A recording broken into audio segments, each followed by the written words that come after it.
Chapter 19, the endocrine system. So endocrine cells and their glands and tissues work in conjunction with the nervous system to maintain bodily homeostasis. So for example, if you have low blood glucose, low blood sugar, that leads to the sensation of hunger. And then eating would bring your glucose levels back up to normal, back up to homeostasis. And we'll see how the endocrine system functions in terms of maintaining blood glucose levels as we go through the chapter. So the endocrine system would secrete insulin from the pancreas, should be labeled, there you go, pancreas. Parts of the pancreas referred to as the pancreatic islets, and that would stimulate cellular uptake of glucose. So a quick comparison here of the nervous system and the endocrine system, the two major controlling systems of the body.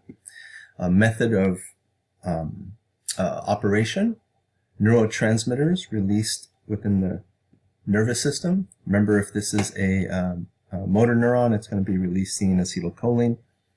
But a neurotransmitter gets released by nervous system cells, neurons, versus hormones, chemical messengers through the bloodstream that are released by endocrine cells and or glands. So the method of communication is neurotransmitters, nervous system versus hormones in the endocrine system. The targeting cells or organs or tissues are very specific in the nervous system, meaning there has to be a direct connection, like say at the neuromuscular junction, or a direct innervation to glandular cells in order for the effect to occur within the nervous system. In the endocrine system, the target is general in the sense that the signaling hormones are transmitted via the cardiovascular system throughout the entire body. And the target cells that are affected by the hormone signal have to have receptors for the hormones.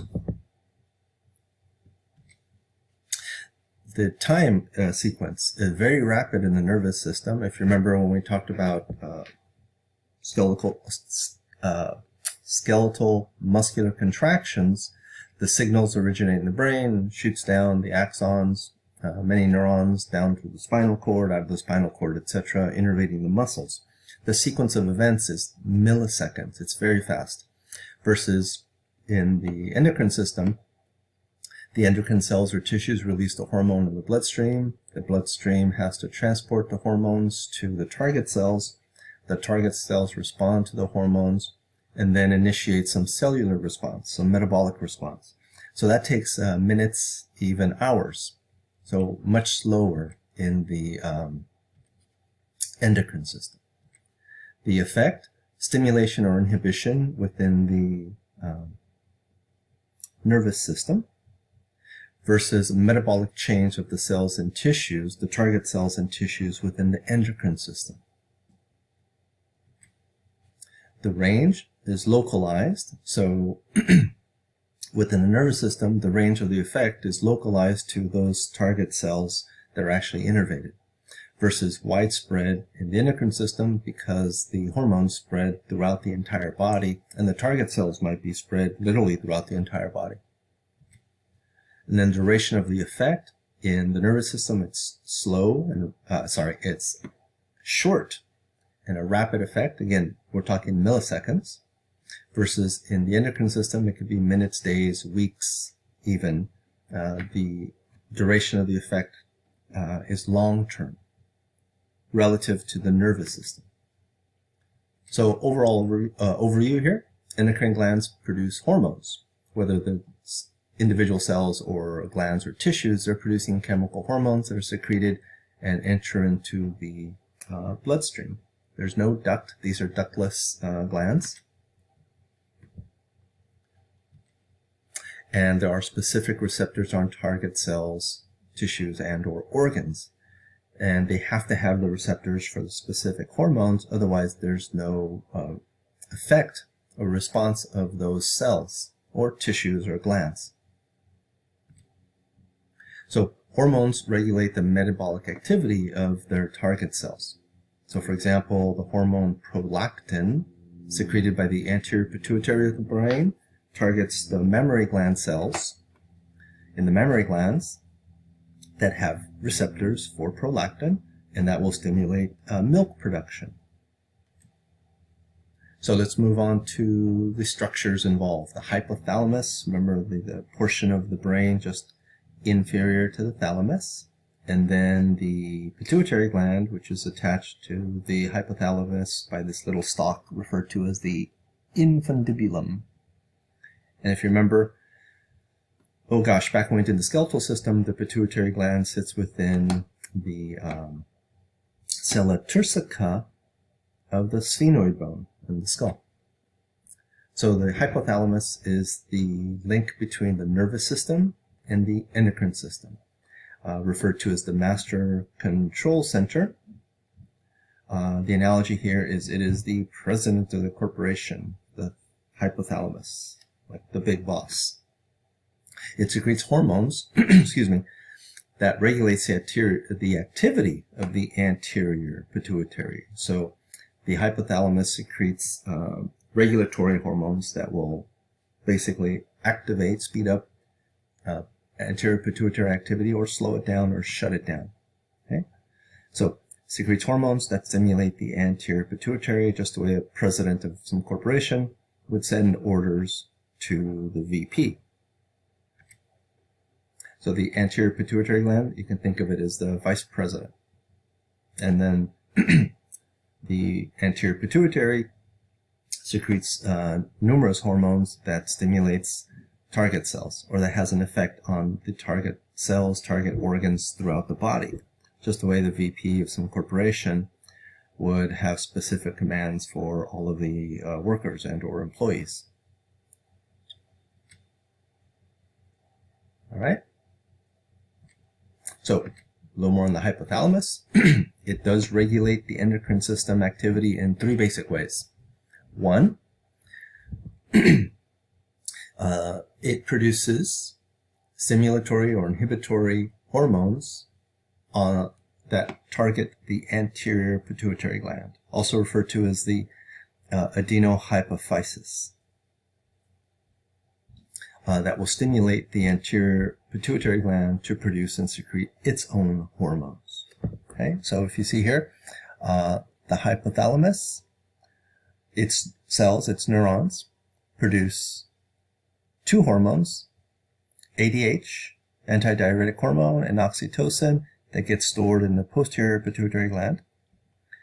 And then notice here, it produces and releases regulatory hormones. So this number 1 actually corresponds to this number 2. And then regulatory hormones regulate the activity of the anterior pituitary gland. And then we'll look at the hormones produced by the anterior pituitary gland that then affect their target cells or target organs. So the anterior pituitary gland is true endocrine tissue, endocrine cells. The posterior pituitary, so the whole thing is the pituitary gland. Anterior pituitary is true endocrine tissue with its cells that are producing hormones. The posterior pituitary gland is actually an extension of the hypothalamus, so it's nervous tissue, neural tissue, and it stores ADH and oxytocin that are produced in the hypothalamus, and it's stored in the posterior pituitary gland, and then releases those when needed. All right. So number 1 is the regulatory hormones produced by the hypothalamus that control the activity of the anterior pituitary gland, and in that way the hypothalamus is regulating endocrine system activity. Oh, there we go. Okay. Second way, production of the two hormones, antidiuretic hormone, ADH, and oxytocin, OXT, that are produced in the hypothalamus cells and stored in the posterior pituitary gland. And then those two hormones go on and have their effects on their target cells and tissues, organs. There we go. Excuse me. And then lastly, the hypothalamus directly affects the functioning or regulation of the adrenal medulla, of the body by controlling its secretions of epinephrine and norepinephrine, also called adrenaline and noradrenaline. Right? So that part of the autonomic nervous system is controlled by the hypothalamus. And we talked about that when we did the autonomic nervous system. There we go. So the pituitary gland, also called the hypophysis, residing within the sella turcica. The overall larger structure is referred to as hypophyseal fossa within the sphenoid bone. If you remember that odd-shaped bone in the skull. The stalk that connects the pituitary gland to the hypothalamus is the infundibulum. Here we go, infundibulum. Two lobes of the pituitary, anterior lobe and posterior lobe. Excuse me. So the anterior pituitary, or the adenohypophysis, here you see it residing within the sella turcica of the sphenoid bone. It produces and secretes hormones, so it is true endocrine tissue. And on the slide, histologically, like we'll look at in lab, the overall appearance of the anterior pituitary is darker because you see much more, many more nuclei of the cells, the endocrine cells that are producing the various hormones, in comparison or in contrast to the overall appearance of the posterior pituitary, which has noticeably fewer nuclei in a lighter color. It's a lighter tissue. It almost looks like the posterior pituitary, like denser regular connective tissue, if you can remember back when we did tissues. Anyway, the anterior pituitary on the slide is usually much darker in appearance, many more nuclei than the posterior pituitary. So the anterior is true endocrine glandular tissue, meaning it produces hormones and then secretes them. And the posterior pituitary is actually an extension of the brain, and it is neural tissue.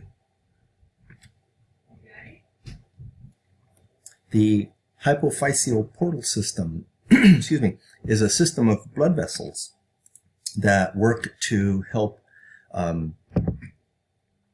transfer the regulatory hormones from the hypothalamus down into the pituitary gland. So there's a primary capillary plexus, so it's just a network of capillaries, and the first one is the one you see up here, primary capillary plexus.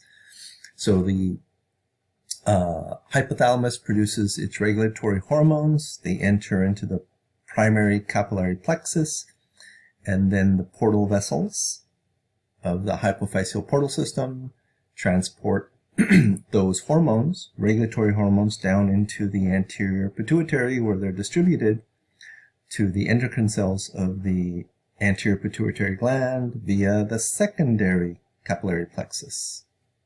1-2 capillary beds, essentially.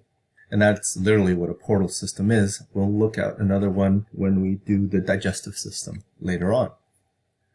So the hypothalamic regulatory hormones, the regulatory hormones produced in the hypothalamus reach the anterior pituitary gland via the hypophyseal portal system. And this is just a little GIF I found that will help highlight the fact that the hormones from the hypothalamus enter into the primary capillary plexus and then work their way down to reach the anterior pituitary, where they're distributed via the secondary capillary plexus. So let's look at the hormones of the anterior pituitary, the endocrine tissue of the anterior pituitary gland. There are 6 tropic and 1 non-tropic hormone produced by the anterior pituitary gland. So a tropic hormone is a hormone that has an effect on other endocrine tissue, and a non-tropic hormone is a hormone that has an effect on non-endocrine tissue.